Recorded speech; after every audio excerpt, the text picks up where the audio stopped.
Are you ready to stop the self-sabotage and create the life you desire? Well, in order for that to happen, you need to break free from the bad beliefs that are holding your success hostage. You need to optimize the stress by turning it into extra energy for success. And those hurtful habits? Well, we need to give that pain a purpose for progress. Welcome to Stop the Self Sabotage and Create the Life You Desire podcast. Can't I just change the story that I'm telling myself?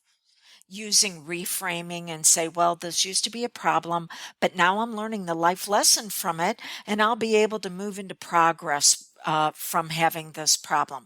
This is the question that one of my clients just asked me, and it's absolutely phenomenal because it points out how we're building on a flawed foundation, which means anything that goes above higher in that realm will crumble down because it doesn't have stability underneath it.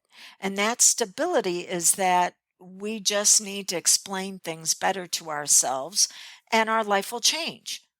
But the story that you tell yourself is just one piece. See, you have the character that you're playing in the story, and that character has values and boundaries and expectations.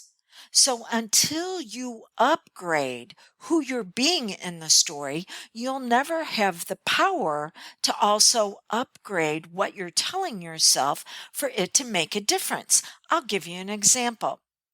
Let's say that we have a parent who is using one of their children as a sounding board. They're bringing that child into their confidence and sharing with them things that the child does not need to know about. Maybe it's, wow, we're really having some tough money problems. I don't know how I'm going to be able to pay the bills. Or, your other parent is such a jerk. You need to know everything that they're putting me through. And so then the child learns that there's no such thing as boundaries because they don't have the ability to assist the adult in coping with that situation. So they take on responsibility for making the adult feel better. And then they choose the value that they need to find people in their life where they can always assist them in feeling better, even though it's just in the moment. But the child learns to take on helping them feel better in a way that the child cannot cope. Now we've got an adult who cannot cope because they're taking on the problems of other people where they don't have the ability to make it better. And that's the character or the aspect of the personality that continues to show up, which means that the powerful part of their mind, which is the subconscious, which runs habits and patterns, and success or failure is simply a habit and pattern. Well, the subconscious goes off of stories, and now it needs to fill in the cast of characters to continue to support that story. Now you see why you just can't tell yourself something different. This is the reason why psychology has proven affirmations do not work because you're not getting down to the foundations of the aspect of your personality that is holding this pain. Okay, so we have a story, which is what we repeat to ourselves again and again to explain why things keep happening. There's actually something known as an explanatory style. I'm not going to get into it now, but just know it's how you wind up repeating the same situation. The people can change, and yet you still find yourself in the same problem. So you got your story, but then you've got the character in the story. You are probably not the leading person in your own story because you were conditioned and programmed to be part of the supporting cast. So you'll always find somebody else that needs to be the superstar. The clients that I work with, it's amazing when I tell you that you need to be self-centered, not selfish. Selfish is pointing at somebody else going, okay, if I sacrifice myself enough for you, you will meet my unmet needs. No, they'll just continue to look for more ways for you to sacrifice. That's why they got drawn into your story in the first place. You're filling out that role of that cast of character role. Okay, so I tell you that you need to become self centered. You actually need to become the star of your own show, of your own story. And you'll go, oh, but that's so selfish. No, you're selfish right now without realizing it because that's what you were programmed and conditioned to do by someone who trained you to experience life this way. That you need to either be a martyr sacrificing yourself or a savior continuing to find people that can't do it for themselves, but nowhere is there any empowerment for them or you. Okay, so I need you to look at becoming the star of your own show because it's only when you accept the full power for that that you also then accept the full power and responsibility for using it in a way that is going to move you into progress. Then, after that, as the leading character of your story, you need to decide what you value. Your values are your morals, your principles, your standards.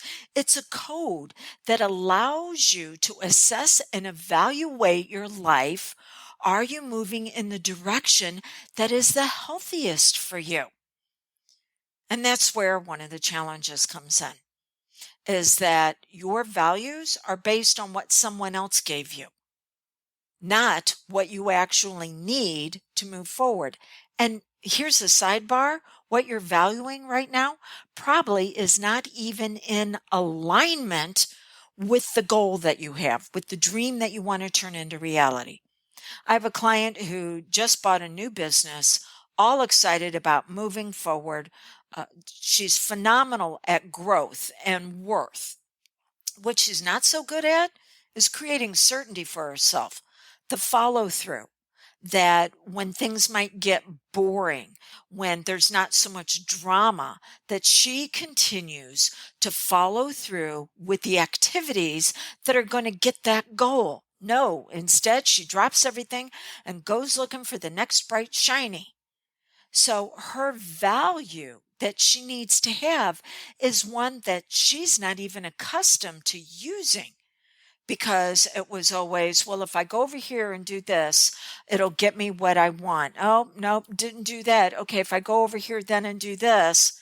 And so she's got the story of always continuing to look for something that's going to fill the void that only she can begin to knit together and allow herself to be healed. So she's leaking her resources out of the area where she's got a missing value. So first, you want to look at what are your values. And then second, you need a boundary. A boundary is the container that separates your identity and your expression of your identity from someone else. But what happened in the very beginning of our story? The child was taught not to have any boundaries. The child was taught to merge with those around them and try to make their world a little bit better, even though the child did not have the ability to cope with the challenge that was handed to them. I'll give you another way that children can do this in a way that's very dysfunctional, and it's from my own personal experience. My mom and dad did not belong in a relationship with each other. Mom was very codependent and dad was an abuser. So what I would do when the tension got too high between them is I would do something to screw up as a kid to where they could take their focus that was getting ready to hit a breaking point. They would take their focus off each other and then put it on me. So it alleviated the tension in the household. Did it create a lot of tension and stress within me? Oh, yeah. But then after a while, I learned that, okay, find people who are going to be in conflict, step in and have them focus on me. And while on one hand, that worked really well in corporate because I could go in and I could find the problems they had in a heartbeat and begin to fix those problems. It was fixing it in a way to where I was going to have to be dysfunctional and carry the entire burden for everybody instead of saying, okay, what's your responsibility over here? What's your responsibility over there? No, I took it all on myself. Yeah, it took me to a breaking point, and it took me to a breaking point physically. I came down with an illness that was directly related to how much stress I was experiencing. I was genetically wired for this disease, but that didn't mean that the disease had to express itself. It was in seed form. I had to put it into the internal environment that was conducive for that seed to then grow. And then once I discovered I needed to turn off that internal environment and turn on a different one to make sure that that seed or any other seed would not grow, that's when things began to shift. But I had to go back to what I valued about me and then put a boundary around it. Then after that, we have expectations. Another one of my clients asked me the other day, well, isn't boundaries and expectations the same thing? No, boundaries are all about you. It's what separates you from other people. It's how you determine your identity. An expectation is simply you going into a situation with an unrealized need based on what you value. So the expectation can be about yourself, but typically it's around other people. But it goes back to, what do you value? Here's something else that's interesting. People that are smarter than me say that over 60% of all conflicts, because every conflict is a conflict over values, every single one, between people, between states, between countries, within ourselves. We will have an internal conflict because we're valuing two things at the same level at the same time, and you cannot do that. One is going to have to take precedence. Okay, so when she asked me, are boundaries and expectations the same thing? No, the expectation is what you move into with a value that says this hasn't been met yet. I have a need around that. So do you have the same value? And chances are that other person does not. So what are you going to need to do? Force your will upon them? No. Instead, it's going to be find another value that you both can agree on. And that takes some assistance. If you can't even find a way for you to agree on the values you've got going on internally, what the heck makes you think you're going to be able to do it without any assistance externally with someone else? So your identity in the story was you needed to have values that belonged to somebody else, not to have boundaries. You were simply an extension of them, and your expectations based on those dysfunctional values led to your story with the cast of characters that you continue to look for. And this is the reason why you will find yourself saying, are you kidding me? I, I thought I was done with this. I thought I was over with this. Why does it keep showing up in my life? Because you're not using the identity of redemption. See, there's a process that you need to go through that says, oh, I'm going to redeem the best parts of this for me. I am going to be able to look at what I value, valuing for self-sabotage as well as valuing for moving forward and deciding which values I need to be working on right now. Just like going back to my client, if she continues to value growth and worth, but she's doing it to where it's in a dysfunctional way, she won't follow through on her new business. This is the reason why she hired me, is because we have to look at what does she value now, and it's in alignment with the goal and the dream. So you look at the values, you begin to draw the boundaries, set the expectations in a way that those unrealized needs based on what you value can now begin to experience resolution and restoration. And then the story you tell yourself, because there are 5 stories. The story you tell yourself is now one that is conducive for growth in the area that you're moving into. That is the redemption process. Okay, but instead, what do? We look for punishment. We punish ourselves as well as others. Why? Because with punishment comes a feeling of power, control, and safety. Yeah. Instead of learning from our consequences, we look at punishment. Punishment is short-term sabotage. Makes you feel good in the moment, but it doesn't move you into the direction you want to go.